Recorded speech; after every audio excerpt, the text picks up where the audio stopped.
Magandang tanghali! Kumusta po? Narito po ulit ang update natin para sa lagay ng ating panahon. Ngayong tanghali po ng July 7, 2025. Sa ngayon po ay nakalabas na sa Philippine Area of Responsibility ang bagyong Sibising na may international name na Danas. Malayo na po ito dito sa atin pero nakakahatak pa rin yan ng habagat na dahilan pa rin ng mga isolated rains sa ilang bahagi po ng ating bansa at posibleng magpapatuloy pang habagat at mas malakas pa yan next week.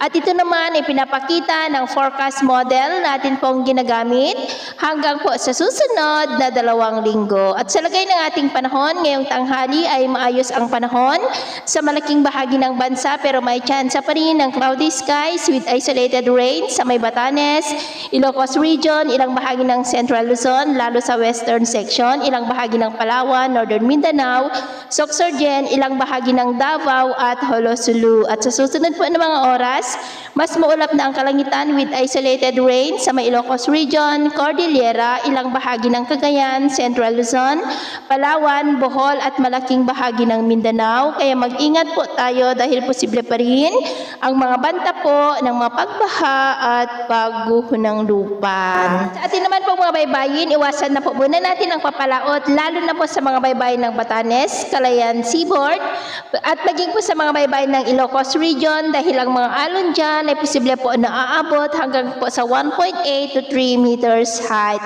Kaya hanggat maaari po, ay iwasan na muna natin ang papalaot dyan sa mga may kulay pula para po mas makaiwas sa mga sakunang pangkaragatan. So ito ang latest update natin sa araw na ito.